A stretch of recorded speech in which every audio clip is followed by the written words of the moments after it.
Meghan Markle and Prince Harry sent the Sussex spin machine into overdrive amid their desperate efforts to paint a picture of perfect harmony. But according to disturbing reports, the gruesome twosome's marriage has dissolved into a toxic mess. And behind the polished veneer of their so-called warm and loving reunion with the King, there was a far frostier truth. While there was undoubted joy as Charles revelled in the company of his grandchildren Archie and Lilibet for the first time in 4 long years, the atmosphere was tense. Throughout the highly anticipated visit to the King's country mansion, Highgrove House, Queen Camilla insisted on monitoring all conversations to sound a stern warning that she would not tolerate leaks to the media. As if to say to Harry and Meghan that if a single word ended up in the printed press, she would know exactly where it came from. It is no secret that Camilla, who Harry called the villain of the story in his spiteful book Spare, is not a fan of her son-in-law. And like the rest of the royal family, she detests Meghan.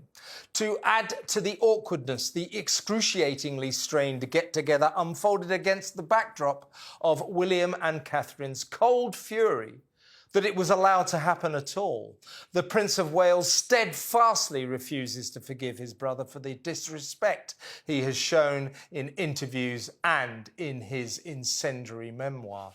So, despite the brief thawing of the ice with the King, the bitter transatlantic royal feud continues apace. Nevertheless, we are told that after a chaotic week in the UK, during which he suffered abject humiliation in a London court, the dim Duke is buoyed up and bullish for the future. Precisely why remains a mystery. The ludicrously litigious prince's feeble evidence-free case against the Daily Mail ended in catastrophic collapse as the judge dismissed all 97 allegations of phone hacking and unlawful information gathering by the newspaper's decent and honest journalists. Now, along with his loser showbiz pals, including Elton John and Liz Hurley, hapless Harry faces a massive £50 million legal bill. Inevitably, he has emerged from this disaster looking like an impetuous fool. Following the crushing verdict, he attacked Mr. Justice Nicklin for presiding over a whitewash. Now, that same judge is poised to decide on who pays for a sprawling case that dragged on for 4 years, causing great stress and dismay to the 40 reporters against whom Harry and his cronies levelled totally unsubstantiated accusations of criminality. Charles is seething over his stupid son's ill-advised bad-mouthing of the judge, and the petulant prince will likely soon pay a huge price for his moronic outburst, which, as the monster costs of the Sussex's Montecito Palace in the Sun turn their financial struggles into a full-scale cash crisis, he can hardly afford, all of which adds up to the polar opposite of that portrait of unbridled happiness Harry and his scheming wife are so anxious to sell to an increasingly sceptical world. There has even been talk of stand-up rows as the Duke stares into the abyss and the Duchess stubbornly clings on to the lost cause of her ailing online, staggeringly expensive jam and candles business as ever. No one knows what's next for the Sussex pair, especially, it seems worryingly clear, them. Harry's former friend, gossip columnist Charlotte Griffiths, whose long ago closeness to the young royal he tried to deny in court, says that from the very start, his relationship with Meghan was a toxic mess. And sources reveal that after the disintegration of money-spinning deals with Spotify and Netflix, that corrosive toxicity is poisoning the fading fairy tale of their romance. Some commentators maintain that Harry and Meghan are in effect leading separate lives. Certainly, It's a long time since they were seen together, and their return trip to Britain unfolded behind closed doors, with not a glimpse of them in public. During his turbulent time in England, the Prince visited his late mother, Princess Di's grave at her brother Charles Althorp's stately home. Whether Meghan and their kids accompanied him is not known, although he was spotted leaving the aristocratic estate alone. There were suggestions that the difficult Duchess was keen to catch the emotional moment on camera as part of their project to make a lucrative documentary about Diana, whose death in a Paris car crash nearly 3 decades ago haunts Harry as if it were yesterday. The Clown Prince also managed to squeeze in a less than hilarious guest appearance on British TV star Joe Marler's mock therapy podcast, Joe Marler Will See You Now.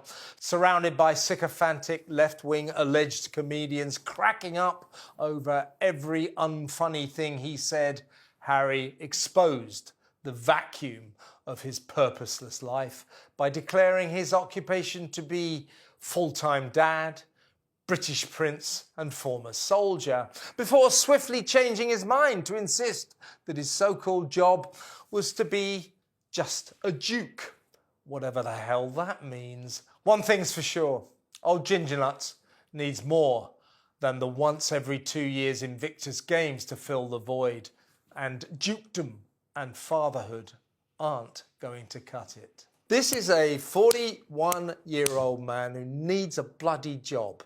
Massively. You're going to hate me for this, and I think the audience is, but Among other things. I felt for Meghan after watching that, because my God, he is a very unstable, completely baseless grifter, and he was revealed in that podcast. No, but really, sometimes I think, oh, I'm being too hard on Harry. No. And he listed, you're right, this sort of litany of jobs that he used to have. But they're not jobs. But also former soldier is not a job. But it's also former. You know, there's nothing that he's currently doing. And then he couldn't really have a job title for He's what not meant to be a duke anyway. He's meant to have stopped all the royal title stuff. Yeah, but you know, when he says his profession is duke, and what the hell does that mean? It's like me asking you, Ash, and saying, so what do you do for a living? What's your job at, Ash? I'm a former schoolboy. Yeah. You know, it's like saying I'm a mister. It's just your title of who you are, really. Honestly. But also, that was the sort of least excruciating part of the podcast, because some of the things he was saying, I mean, the Queen would be rolling in her grave at the way that he was basically taking the mystery out of the royal family. You know, this thing was a jibe, because William actually went on a podcast a couple weeks before with Taylor Swift's husband, Travis Kelce. And so he was trying to basically one-up him by going on this podcast. And unfortunately, he fell flat on his face with what he was saying. I mean, I don't know if we've got some of the clips, but I was traumatized. Don't worry, we have. Well, look, let's go through. This is Joe Marler Will See You Now. It's like a mock therapy session. And of course, Harry, who's always in therapy anyway, he made some hilarious jokes about, oh, this isn't very good. Therapy's supposed to make you feel better. I feel worse for this, and so on and so forth. But here's our first clip. We've got 3 of these from Joe Marler Will See You Now. The Duke, for that is his job, is here seen trying to be funny and not really succeeding. Here he goes. Quite an aggressive start from you, Duke. So, well, it's not an aggressive start. God, your hands are huge. Now your tune's changed, hasn't it? Look at those. Big old mitts Like on me. individual, like Cumberland sausages. Like his dad's. Sausage fingers. King Charles had got sausage fingers, but also, hasn't he? it's just so weird to go from one sort of, he was being quite catty actually towards Joe Marler, and then to go into that aggressive stance, and then to go, oh, your hands are very nice. But he also made some kind of, what I would say, erring on the side of homophobic comments. Did he? Yeah, he did. Where, I mean, I saw a bit of it. Well, during the podcast, he goes, oh, we're beginning to like each other. And then he was like, oh, but that's really weird. Oh, that's my really, God. like, it was quite, he kind of went against everything that he claims to be. It was, he's not exactly be kind, that's for sure. Here is another clip from this podcast with Harry. Take it away, Duke. Occupation. Full-time dad, British Army veteran, Prince of England, Duke. But for today, I don't know. What do you want, Duke? We go with the Duke, yeah. Yeah. That's just rude. That's and just rude. also, you know, he's 41, isn't he? A 41-year-old man who struggles to tell you what he does with his life. Well, It's pathetic. It's pathetic, isn't it? Oh, it is. I mean, he's a man-child, isn't he? He's never done anything. He never will. A lot like the other royal princes. I mean, Andrew pretended to do stuff, didn't he? And Edward tried that TV thing. It all failed, though. They're better off doing... But these people, now, to be fair, they're full-time working royals. Yeah. That is a role that Harry abrogated. He decided to run away to the west coast of America and to forget about his duties. So they can all say, I'm a working royal. And they do work pretty hard. You know, they do hundreds of appearances, you know, opening libraries and bridges and things like that all year. I mean, Princess Anne does an incredible amount. I mean, literally more than one a day. She does about 380 a year. Yeah. So it is a full-time job. Harry would have been busy doing that job. So it begs the question, what was it you went to the West Coast for? You know, because, you know, I mean, because frankly, the way it's panned out, Samara, it looks to me as if he went to California to be lazy, to smoke some weed and just hang out. That is sad. Well, and you know what? He had every single opportunity given to him on a silver platter when he got to Los Angeles. He was given some cushy job in a mental health AI company, I believe. Apparently, according to reports, he never really showed up to that. He was obviously given the Netflix deal. He was given the Polo documentary. All of this has fallen flat because he's not a TV producer. He's not an executive. His only function is to be a royal, and he wasn't even able to do that. So it is really depressing, to be honest. And if I was Meghan in that relationship, I would be starting to think, what the hell have I done? Yeah, she's the one who made him do it, though. You know, what Meghan wants, Meghan gets. He's done everything basically what she... She made him Megxit. She made him run away. Yes, you're right about that.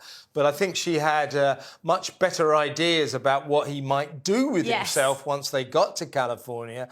I mean, frankly, he's pretty much done nothing. He mentioned, while talking to Joe Marler there, the Invictus Games. You know, don't want to knock him for that. Those are great. But they happen once every 2 years. Yes. So his full-time occupation, in his mind, is sort of organising this sports event that happens once every 2 years. But she won't even organise. He'll just sign off things. And you're right. You're right, Ash. Constructed within the apparatus of the royal family as well. This is something that, again, you know, it predates him Mexiting. Yeah. So actually, if you look at the timeline of what he's done after he's left the royal family, it's zilch. Yeah. And him admitting to being a stay-at-home father, that's all fine and dandy, but don't expect us to take you seriously as the sort of second coming of the Obamas, which was Meghan's original idea when they moved to California. Yeah. And also, he's not a full-time dad. You know, they've got nannies. He's always going down the surfing centre, isn't he? They've got like full-time 24-hour nannies, if I'm not mistaken, and Doria lives in there. And, Of course they have. So, I mean, full-time dad is not a job. You know, most dads are dads, and they don't call it a full-time job because they've got a job. See what I mean? He hasn't. That podcast revealed the vacuum of his life, the emptiness, nothing going on. And as you say, Samara, I'm pretty certain, I don't think Meghan's at all pleased. We are hearing more and more that all is not well behind the gilded gates of their Montecito mansion, that their marriage is not exactly firing on all cylinders. Some commentators, as I said in my monologue, even suggesting that they are, in effect, now leading separate lives. And Charlotte Griffiths, who had on my show last week, who was a friend of Harry's, she actually used that term that I quoted in my monologue, that from the very start, she said their relationship has been a toxic mess. And that mess now has been turbocharged, I think. Earlier in the week on my show, Drive Time on Talk, 5 nights a week, 4 o'clock until 7 p.m. Excellent broadcasting. Can't recommend it highly enough. Angela Levin, royal biographer, who wrote Harry's book and spent the best part of a year with Harry. I spoke to her about their homecoming, the gruesome twosome coming to Britain. And it was a 4 or 5 day visit. And during that visit, finally, they went to Highgrove House, which is King Charles's country mansion, where at long last, Charles was reunited with the grandchildren, Archie and Lilibet, that he hasn't seen for 4 long years. This was Angela's take on it. Yes, it was a mess. And what's very interesting about it is that the king insisted that Camilla would be with him. And Camilla is very careful about how people talk to him, and particularly Harry. She was in once before. The two of them could not do what they wanted. Harry had sent through a list of what he wanted if he stayed in one of the palaces.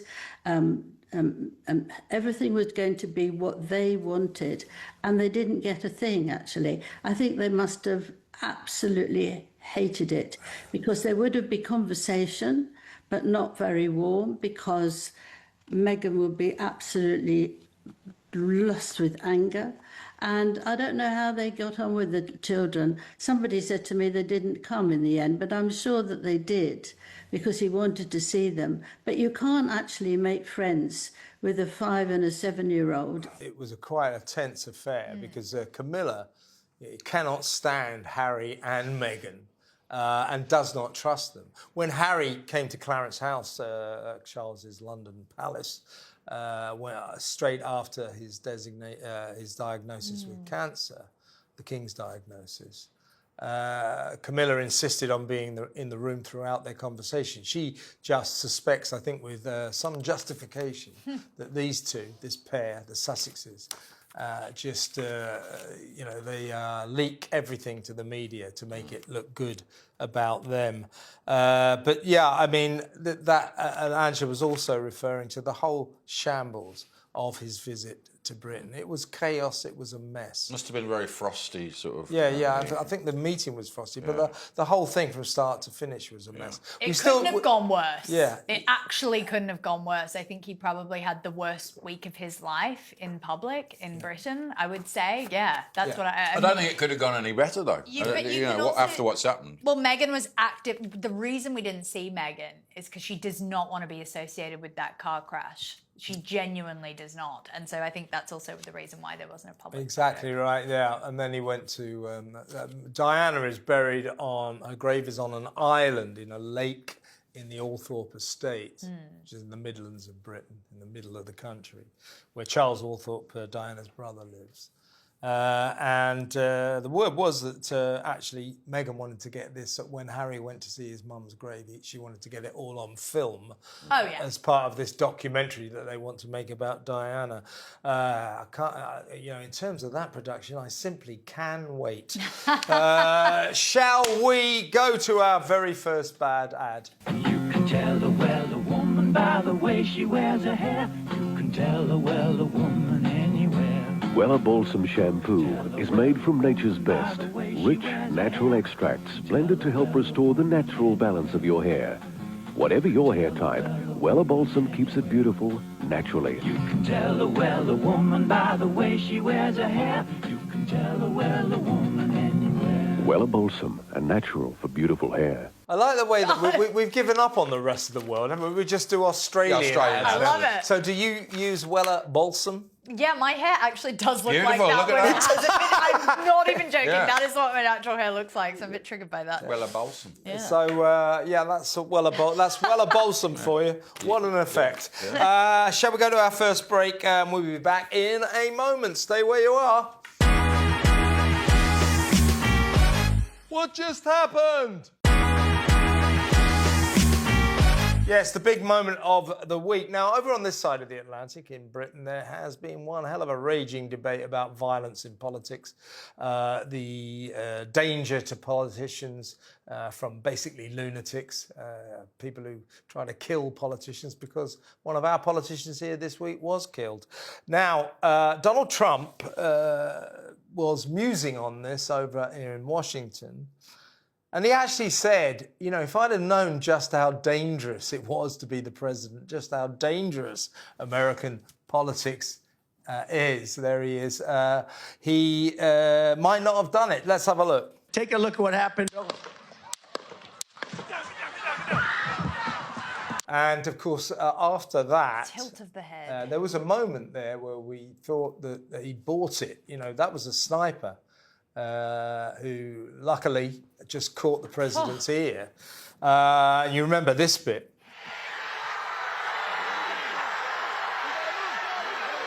And I remember tweeting that picture of him going like that with his blood streaming down his face. There it is. What a picture. What a picture. Insane. That is an iconic picture. He's shouting, fight, fight, fight. I remember tweeting that picture the flag there on as that well. day and saying, this is the picture that will win Donald Trump the presidential election. After that, Kamala Harris never stood a chance, did she? No, I mean, my goodness, that was our friend actually at Fox News, Joe Concha, wrote such a good book on it, and it was all about the fact that Trump was in he was in the doldrums beforehand. It's the greatest political comeback in the history of everything, and that picture, you're right, that assassination attempt, it made his presidency, but it was his reaction to it. It was that he was going to fight on. It looks like he's holding the flag, doesn't it? No, but like, look at that picture. I mean, it literally sends a sort of shiver down the spine. with that 5-foot woman. So amazing. Security woman. So amazing. So amazing. Yeah, he was surrounded by security Oompa Loompas. security women who are about 3 foot tall. But, That's America, though. That is America in a photo. Yeah. And the brilliance of it. And the reason that this is so relevant is over on this side of the Atlantic, if in Britain, if you're in America or Australia, you might not have caught up on this story. A former very senior politician here, a lady called Anne Widdecombe, was slaughtered, murdered in her own house. She's 78 years old this week. It's shocked the nation. And it looks as if it was a political assassination. So there's great debate now about security, protection for MPs, for politicians. And of course, they need it in America as well. I mean, Donald Trump's right, isn't he, Ash? It is a dangerous profession. It's a dangerous play, and you can only do so much. Doesn't matter how much security you've got. You know, Ronald Reagan got shot with all Secret Service men armed around him. You know, if they want to get you, if you're going to go out in public, they can get you. It doesn't matter what you do. So, you know, it's a little bit more chilling, isn't it, Samara, if people are breaking into people's houses and killing them? Yeah. Absolutely. And, what Trump has done is actually really put his life on the line, especially with a lot of the Iran stuff, in order to save a lot more people. He knew that killing the Ayatollah, murdering the Ayatollah would make him woefully unpopular with some Islamic extremists. I actually spoke to Seb Gorka, who came over to London, and he said we've killed 1,040 jihadis who were, wanting to end Trump's life. So you're right about Anne Widdecombe, though, to circle back to British politics. I can't believe that this sort of culture of violence has become just so real. It's a thing now. It's on our doorstep. Mainly from the left. Let's get that right. That's exactly what I was going to say, actually. Left, what this is Donald Trump is a right-wing politician. Anne Widdecombe, God rest her soul, was a famously right-wing politician with very, shall we say, traditional views. She was against abortion. She was against gay marriage. But I knew her quite well, and she was a lovely lady. She had a lot of gay friends, so she was not this sort of autocrat. She was not a classic right-wing tub thumper. She was a nice lady. And she's paid for her politics with her life. So this, just as with Donald Trump, these assassination attempts, this violence is against right-wing politicians from people of the left. People of the left believe they are touched by the hand of God and that they... To be kind people. they And are- all the vitriol like the Charlie Kirk after the death. I can't believe mocking her death and stuff Yeah, like that. exactly. Just like Charlie Kirk. Same thing, yes, same thing. Well- They believe that some of these lunatics believe they have the right to be violent, they have the right to kill right-wingers because right-wingers in their warped minds are evil. But it's whipped up by our own government and America's, you know, their own left-wing government because they make out you far right. Basically, Adolf Hitler, who obviously you might go out and harm, but that's what they do. So it's coming from the top down, But which it is the only, irresponsible it only thing. happens to conviction politicians, though. Those who are wishy-washy, those who don't really stand for anything, don't have those threats put towards them. And so I say to politicians who actually do put their foot down and say, this is what I believe in. You know, Trump actually, in the first half of his presidency, standing up for women's rights, signing all those declarations that made him woefully unpopular. We know that it was, you know, a person with a trans background tried to kill Charlie Kirk. That's kind of what the hill that they have to die on. Yeah, that's it. That's exactly it. I mean, you know, Donald Trump and people like Ann Whitaker, people of the right, they believe in freedom. Mostly they believe in freedom. That's what I believe in. I believe in the right to be trans, the right to be gay. Live your life however you want, unburdened by government interference. That's what I believe in. But these lefties, they believe in killing us in order to silence us because they don't agree with us. They believe in violence against people with whom they disagree. So much for civilized debate, eh? Let's move on to the small moment, still with Donald Trump. Now, we're in a bit of a state of distress here in Britain as we film this. Last night, England played the old enemy Argentina in the semi-final of the World Cup in Atlanta. And we lost.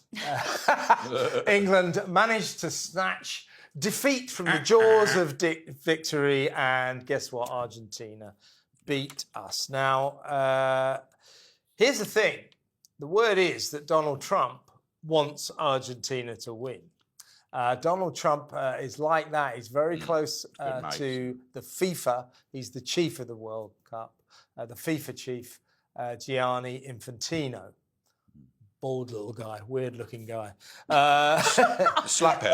He does. He looks like a little puppet. Yeah, he really does. Turns out he is. Yeah, and he's well, let's put it this way. I don't think he's a beacon of fairness.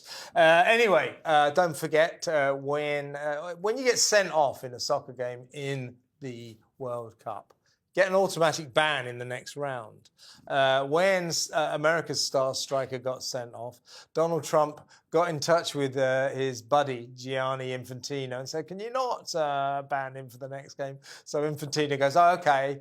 So he became the only player in the tournament who didn't get banned. They suspended the ban for a year. Yeah, it's just ridiculous. They still lost 4-1 though. Yeah, they lost 4-1 to Belgium. Serves them right, to be honest with you. No, it doesn't. It's not the American footballers' fault. I know the American team didn't want this special assistance from the president, but that was all wrong. They knew it, so it's nothing against them. And they went on to lose 4-1 to Belgium. A lot of people were pleased about that. But here's the deal. FIFA want Argentina to win, apparently, because they make a hell of a lot of money out of the Argentina star player, Lionel Messi, who's the greatest player in the world at the age of 39. Amazing. He actually almost beat England last night single-handedly. Just stayed in one spot, Just didn't he? amazing. He was amazing. He just thrashed us on his own almost. But Trump wants Argentina to win because he's got some good trade deals going with Argentina. There's good mates with him. And he even backed Denmark selling Argentina F-20 fighter jets, which Britain was not at all keen on because they might use those jets to try and regain the Falkland Islands. So there is this narrative, Ash, that Gianni Infantino and Donald Trump have always wanted Argentina to win. And certainly they've been getting some very generous decisions from the referees. You know, VAR, which is video assisted referee, when they look at fouls or penalties on the TV to check what happened. Every single VAR decision has gone Argentina's way, to the extent that they've now renamed it Vargentina. I mean, it has been a bit odd, hasn't it? They even did it in the Egypt game when they were 2-0 down to Egypt, and suddenly all the VAR decisions went their way, and it was all over. You know, but you're right. Yeah, it's Messi, isn't it? It's the branding for FIFA. Messi wins it again for the World Cup, like he did last time. Messi winning the World Cup will make a lot of money for FIFA.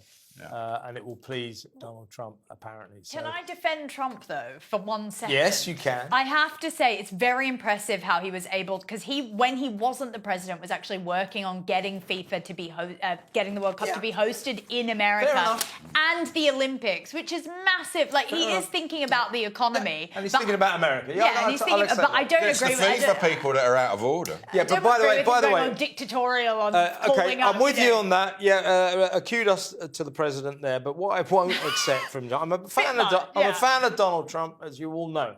But what I won't accept from him, after that game where their striker committed that, he goes, I know a lot about that. That was not a foul. How do you don't know anything about soccer? You don't know anything. Don't give us that. You know what's? Can I just add a caveat?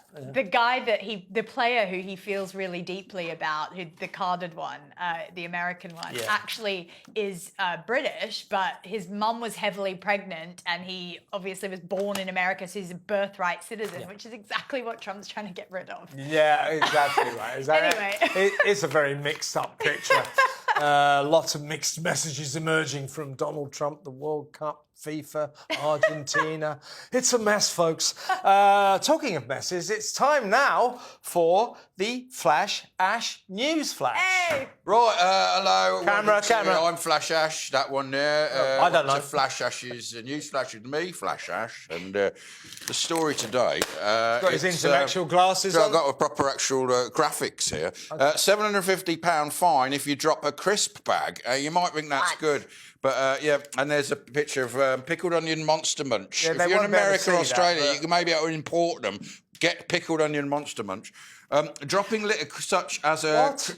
Have you not had them? Sponsored by them. Have we not? We will do, don't worry. Yeah, it's sponsored by, Dropping litter such as a crisp packet could see people fine up to 750 quid as ministers launch a war on rubbish. The maximum penalty is being... Anyway, look, this is two-tier litter system because they won't do it for other foodstuffs. But if you think about it, crisps is only eaten by British people, like proper, who go back... only... Chips, they're called in America. Well, you see, they don't take them seriously in America. They just have about... I mean, since Pringles and the Doritos... That's true.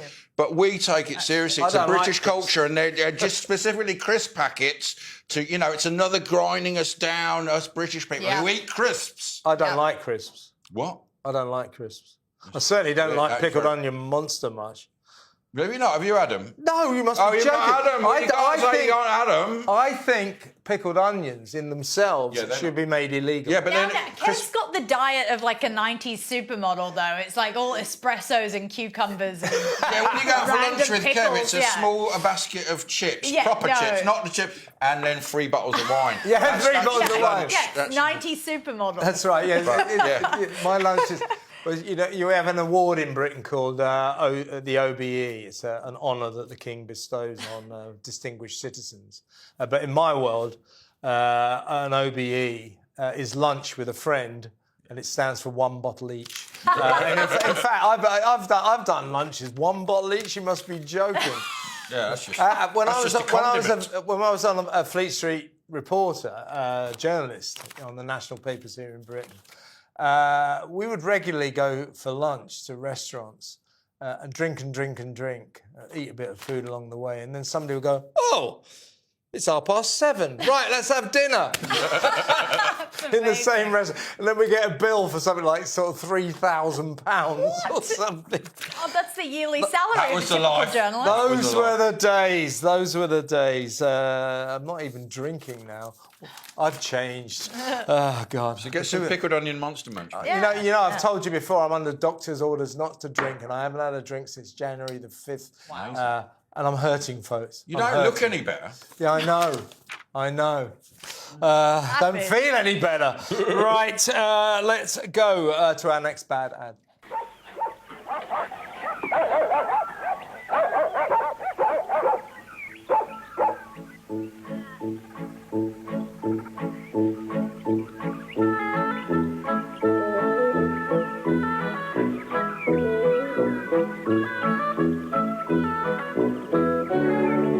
Make the most of any moment with Minty's new pocket-sized pack.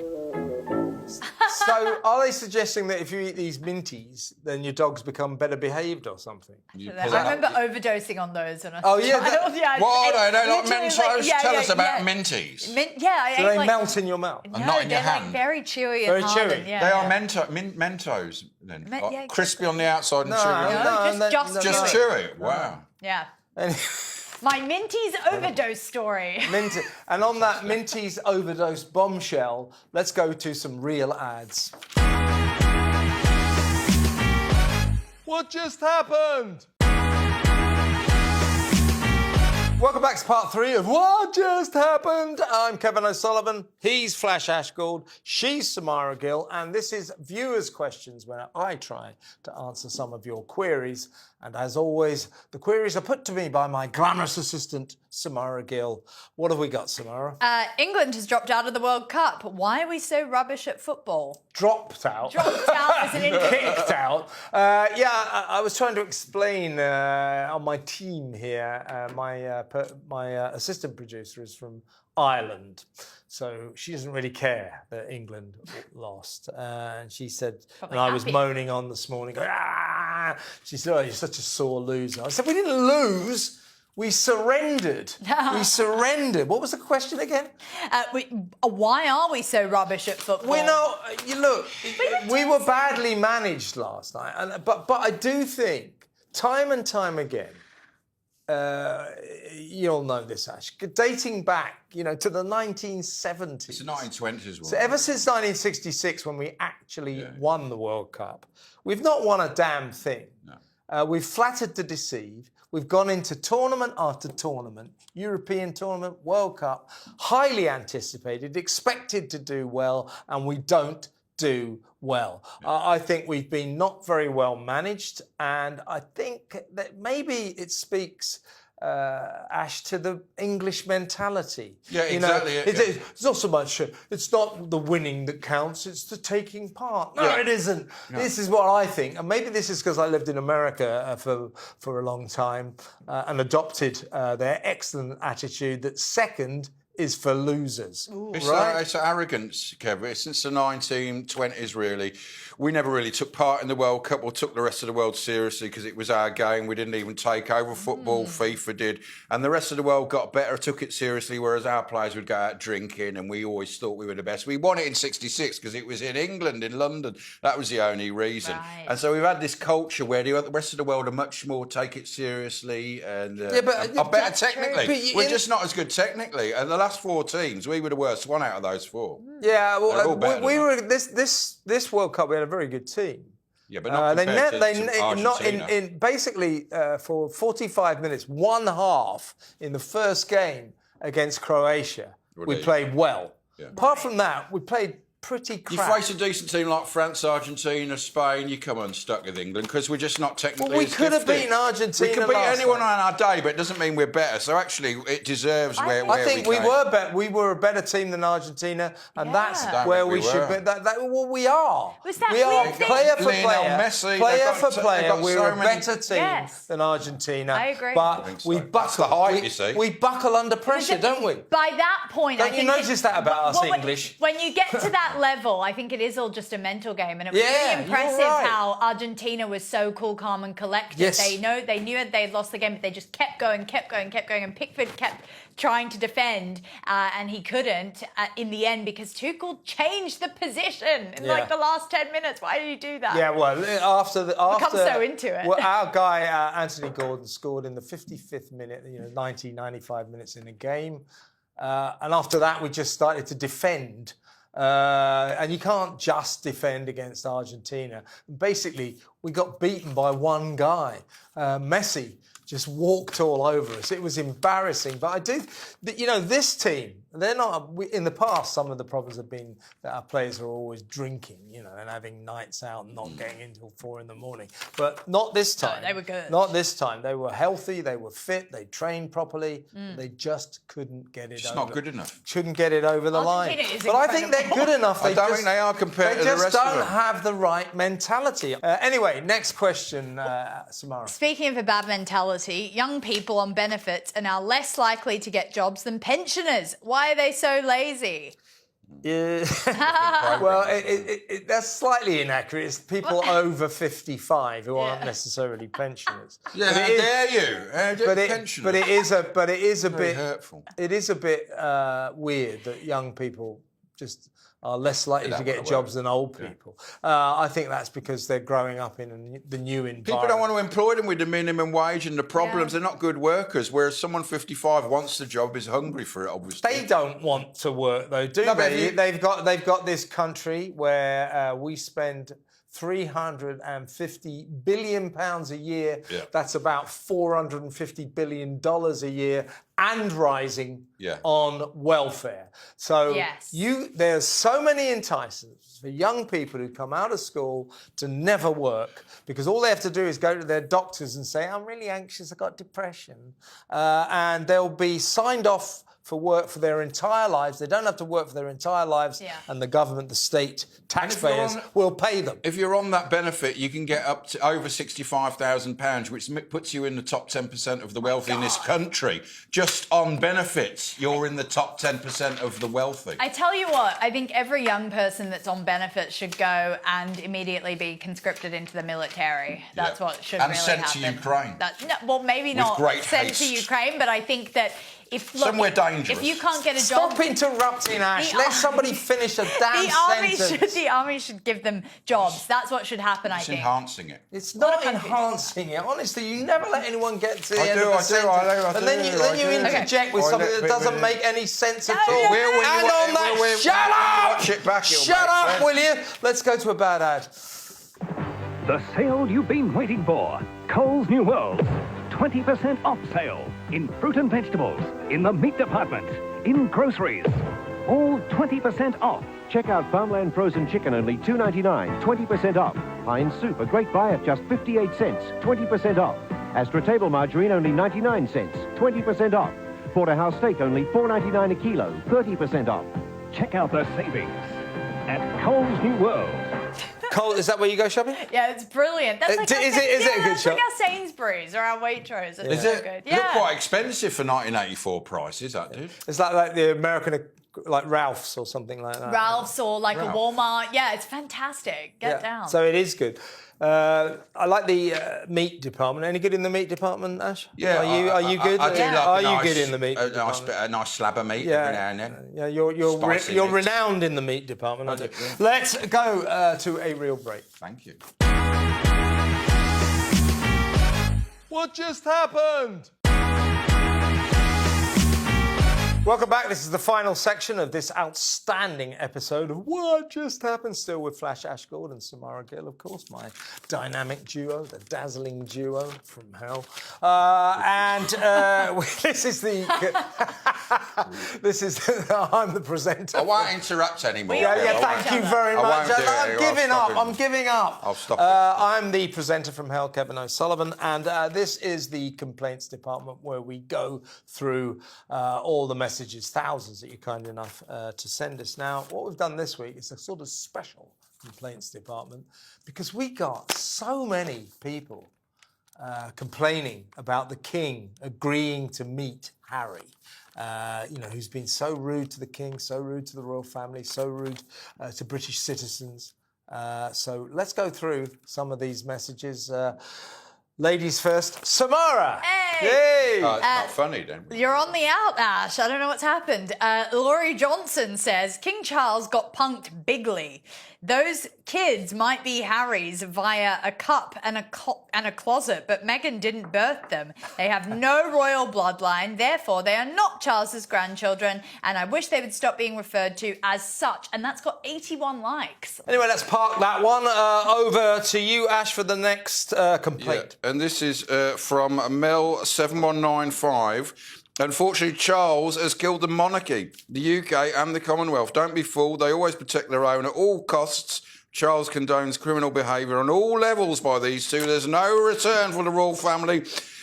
Sick to death of the bad protected and the good punished across the board, like our governments. Ooh. Oh, I like that. Again, I should listen to the name. Who sent us that? That was from Mel. Mel, like that. I like that. Listen, the thing about the king is, I think he's, in the end, a kind of a nice man. And I don't begrudge him wanting to see his grandchildren. So that's why he had to put up with Harry and Meghan turning up. But I can understand why people are furious about that. Not least of whom are the Prince of Wales and the Princess of Wales, William and Kate, absolutely seething about that meeting. But the thing about the king is, he's all into sort of climate change and net zero and all that kind of lefty claptrap. So I can understand why people don't entirely love our monarch. He's a bit too left-wing for my liking. Let's go to a final bad ad. There are all sorts of biscuit assortments, but only Arnott's Family Assorted gives you Arnott's quality. Scotch finger, coffee, and niece biscuits. Only Arnott's Family Assorted gives you Arnott's quality. Ginger nut, Balmoral, and Granita biscuits. Anyone can offer a biscuit assortment, but only Arnott's offer the quality of Arnott's Family Assorted biscuits.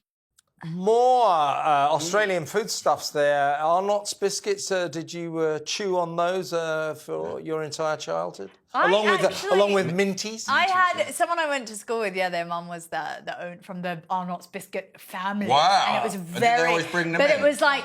It was... Crumbs! It was like Australia's royal family. That's how down market we are back there. It was like, the Arnott's biscuit woman? Like, my God. So, it was pretty rough. So, So, that's it. So, to be an Arnott's biscuit heir is the top of the Australian social I'm not tree. joking. I like that. Arnott's biscuits, well, that's it. That's it for this outstanding, excellent, brilliant edition of What Just Happened. Big thanks to Flash Ash Gold. Special thanks, of course, to Supersonic Samara Gill. I have been Kevin O'Sullivan. You have been an amazing audience. Let's do it all again, shall we? This time next week. Join us, please, for another edition of What Just Happened. Take care now. What just happened?